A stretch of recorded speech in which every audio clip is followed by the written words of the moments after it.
Hello friends, आज के अनेक दिन पर छाद बागाने आसलाम। আর যেহেতু প্রচণ্ড গরম এখন আর ছাদ বাগানে আসা হয় না। আর তোমাদের তো বললাম কয়েকদিন আমার শরীরটা ভীষণ খারাপ ছিল, তো ছাদে আর সবজি তোলা হয়নি। আর টমেটোগুলি দেখো, অনেকগুলি টমেটোই পেকে রয়েছে আর কিছু বানরও তুলে নিয়ে গেছে। তো এগুলি বিশেষ যত্ন নেওয়া হচ্ছে না, তাই টমেটোর সাইজগুলিও ছোট হয়ে গেছে। আর এখানে দেখো টমেটোগুলি বেশি একটা বড় হয়নি আর গাছটাও প্রায় মারা গেছে। দেখো নষ্টই হয়ে গেছে, দেখো নষ্টই হয়ে গেছে। তো আজকে এখান থেকে যে লাল লাল টমেটো আছে সেগুলি তুলে নেব। আর এখানে তো বক্সগুলি প্রায় সবগুলি ভরা হয়ে গেছে, কিন্তু এখনও কোনো কিছু দেওয়া হয়নি। প্রচণ্ড রোদ হয় দুপুরবেলা, যত গাছ আছে সব ঝিমিয়ে যায়। তো এই টমেটোগুলি আর হবে না, যেহেতু আমি এর মধ্যে কোনো যত্ন করিনি কয়েকদিন যাবত। তো এগুলিকে দেখি টমেটোগুলি তুলে তারপর মাটিটা আবার নতুন করে বানিয়ে নেব। আর এখানে তো 3টা বালতিতে বেগুন গাছ ছিল, তো একটা বালতির বেগুন গাছ প্রচণ্ড গরমে মারাই গেছে, তো এটাকেও তুলে নিলাম। আর মাটিটা আবার রেখে দিলাম, অন্য কিছু লাগিয়ে দেব। দেখো এখান থেকে একটা বেগুন পেয়ে গেলাম। আর এই বেগুনটা একটু ছোট আর একটু বড় হোক, আর দেখা যাক একটু বৃষ্টি হোক, তারপর বক্সগুলিতে কোনো একটা বীজ দিয়ে দেব। তো চলো এবার নিচের বাগানে যাই, যেহেতু ছাদ বাগানে আর কিছুই নেই। তো বন্ধুরা চলে এলাম নিচের বাগানে। আর দেখো কালকে তো দেখলে এই জায়গাটা আমি কুপিয়ে রেডি করলাম। আর এখানে দেখো 3টা পটলের চারা দিয়ে দিয়েছি। তো কালকে তোমাদের দাদাভাই এক বাড়ি থেকে এই 3টা চারা আনলো 300 টাকা দিয়ে। আর বাড়িতে এসে বলল যে চারাগুলি অনেকটাই দাম নিয়েছে। তো ভাবলাম যে 300 টাকা হয় হোক, যদি একবার পটল গাছগুলিকে বাঁচানো যায় তাহলে অনেক বছর এই পটল গাছগুলিকে সংরক্ষণ করে রাখতে পারবো। আর এখান থেকে আমি প্রচুর পরিমাণে পটল পেয়ে যাব। ওই যে কারকুল গাছের মতো একবার এনে লাগিয়েছি, আজকে প্রায় 12 বছর হবে আমি এখান থেকে প্রচুর পরিমাণে কারকুল পেয়ে যাচ্ছি। তো এবার যেহেতু গরম, একটু ভালোভাবে ভিজিয়ে দেব যাতে গাছের গোড়াটা স্যাঁতসেঁতে থাকে। তো প্রচণ্ড গরম বন্ধুরা, এইভাবে গাছগুলিকে দেখি টিকিয়ে রাখতে পারি কিনা। আর এর সাথে দিয়ে দিলাম ঢেঁড়সের বীজ। এবার দেখো লাল শাকের গোড়াতে প্রচুর পরিমাণে নটে শাক হয়েছে।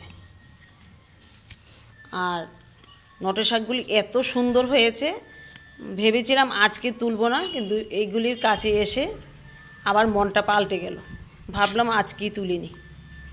আর বন্ধুরা তোমরা যারা খেয়েছো তারা তো জানো এগুলি লাল শাক ডাঁটা শাকের চেয়েও অনেকটা ভালো লাগে খেতে। তো যদিও আমার বাড়িতে এমনিতেই বর্ষাকালে প্রচুর পরিমাণে নটে শাক হয়ে থাকে, তারপরও দেখি এবছর কয়েকটা নটে শাকের বীজ রেখে চাষ করা যায় কিনা। খুবই সুস্বাদু একটা শাক বন্ধুরা, তোমরাও এইভাবে বাড়িতে নটে শাকের বীজ ফেলে চাষ করে দেখতে পারো হয় কিনা, খুবই ভালো লাগে। চলো আর কি পাই দেখি। দেখো এখানেও একটা ঢেঁড়স হয়ে রয়েছে, আর এই সাইডে কয়েকটা ঢেঁড়স আবার বড় হয়েছে। তো এগুলিকে তুলে নেব। দেখো 3টা ঢেঁড়স আজকে পেয়ে গেলাম, 3টা না 4টা।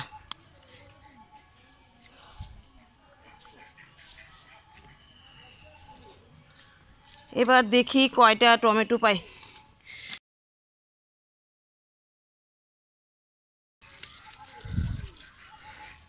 দেখো প্রায় সবগুলি টমেটোই এখন পাকতে শুরু করলো।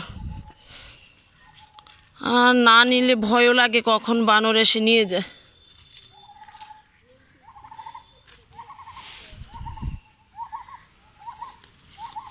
দেখো অনেকগুলি টমেটো পেকে রয়েছে।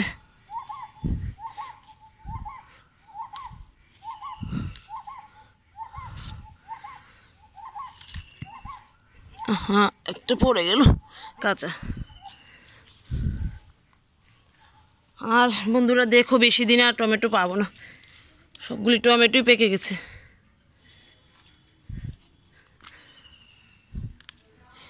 আর টমেটোর সাইজগুলি দেখো অনেকটা বড়।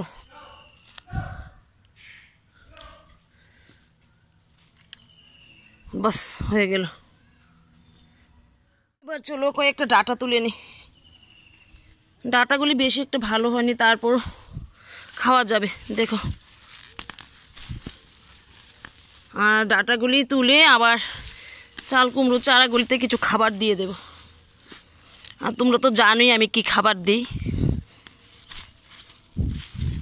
দেখো মাটিটা আবার একটু শক্ত হয়ে গেছে। আজকেই জল দিয়েছি সকালবেলা, দেখো মাটিটা ভিজাই আছে, তারপরও শক্ত হয়ে গেছে। বাস আর নেব না, অনেকগুলি হয়ে গেল।